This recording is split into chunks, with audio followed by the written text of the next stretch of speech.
barwaaqyo dulowdoogu simanyo nimaa lagu saleeyo afrikahan ku sugannahay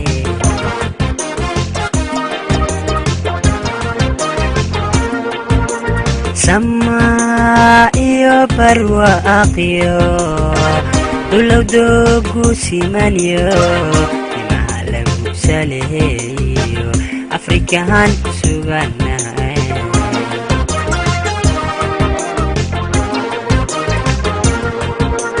silsilada adduunyadu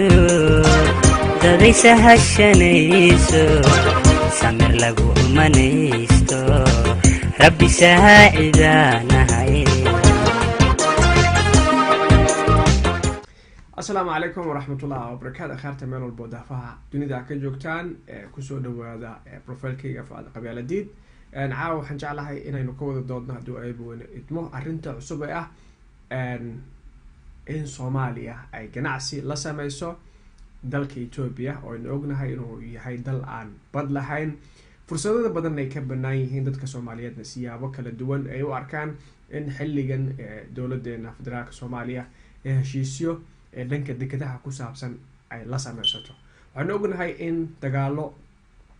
muddooyin badan socday iyo cadaawad dheer ee dalka Ethiopia iyo Soomaaliya ay ka dhaxayso wadamo badan oo dunida ana ay hore uga soo dhaxaysay ay ka heshiiyeen marka waxaan jeclaan lahaa saxaabta haddii ay suurtagal tahay in aad doontaas aan wada falanqeyno qof walbana aragtidiisa sidoo uu cabirayo xor ayuu u yahay dabcan waxaan jeclaan lahaa barnaamijkaas inaynu wada falanqeyno cid allaaliya cidii jecel inay ka qayb qaadato xoog ka qayb qaadan kartaa khadka fiberka ama whatsappka sidoo kale walaalaha iyagoo dabcan isticmaalaya laptopka mobile khadkiisu aad u fiican yahay linkiga ay gujin karaan oo camera ahaan ay uga qayb qaadan karaan waxaan ka codsanayaa meel walba daafaha dunida aad joogtaan inaad share gareysaan intuu barnaamijku socdo waxa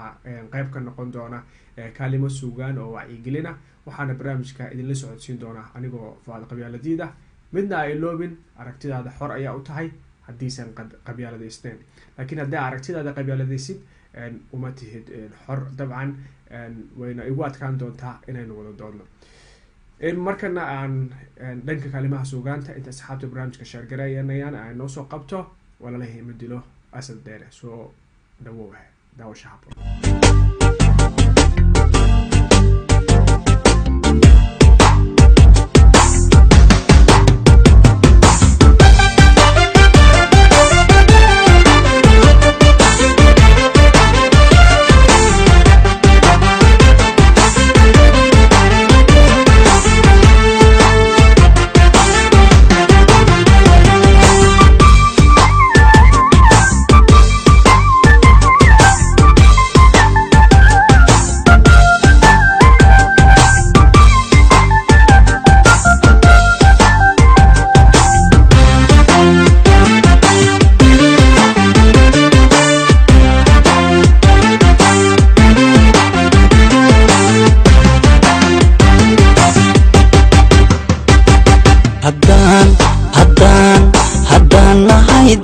dadkii bashii lahay dalkan dalka difaac iyo dagaal diyaar baan u nahay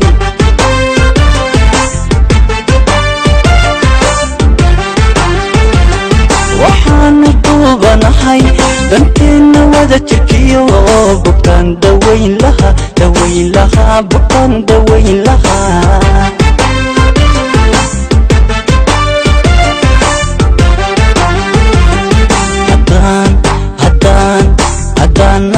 dadkii bashii lahay dalkan dalka difaac iyo dagaal diyaar baan u nahay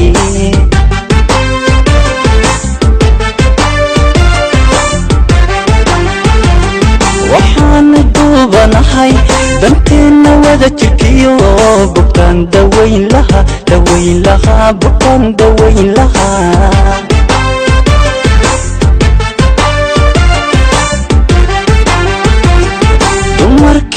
caruurta danyartiyo miskiinta madilo anigu madilo walaalahay madilo dumarkiyo caruurta danyartiyo miskiinka ma dilo anigu ma dilo walaalahay ma dilo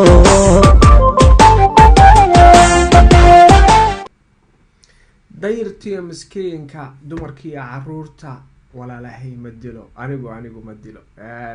asad dheere codkiisa laasiga ah oo heestaas nagu soo gaarsiinayay aad iyo aad ugu mahadsan yahay asxaabta waxaan jeclaan lahaa durbadiiba ay soo wacaya dooda inay ka qayb qaataan oo fursad siiyo halo asalaamu calaykum walaal soo dhawow وعليكم السلام ورحمة الله وبركاته. haye walaal magacaaga halkaa joogtay أحمد بالي والله. axmed oo halkay jooga ودك يوكي.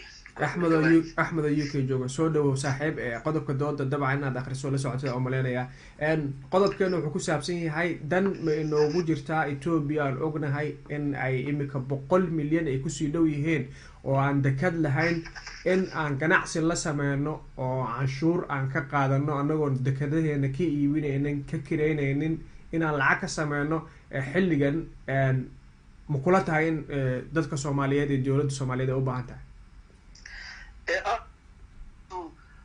ganacsi laba dowladood oo dhex mar kara sax oo daris ah horta inaga Ethiopia daris anahay si wanaagsan laakiin bidaa jirta hadda mar dhaweyd waxaan akhrinayay ra'iisul wasaaraha Ethiopia markuu ku laabtay wadankiisii wuxuu waraysi ayuu wuxuu siiyay TV wadankiisa sax koleyba qofkii af Amhari garanaya Ethiopia oo joogi jiray sax qofkii afkaas oo ku hadlay garanayna waa wuxuu ku hadlay koleyba wuu fahmi karaa sax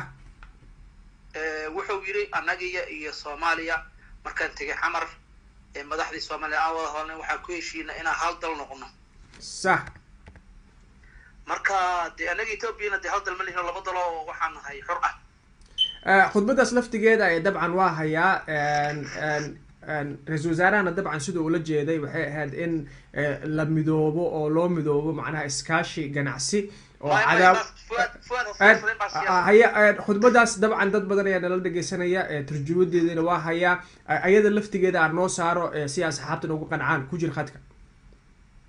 khudbadii ra'iisul wasaaraha Ethiopia Abiy Ahmed markuu ku noqday Ethiopia dalkiisa uu jeeday aynu wada daawano ቆይታ ከሶማሌው ፕሬዝዳንት ከሶማሌው ጠቅላይ ሚኒስትር ከአፈ ጉባኤው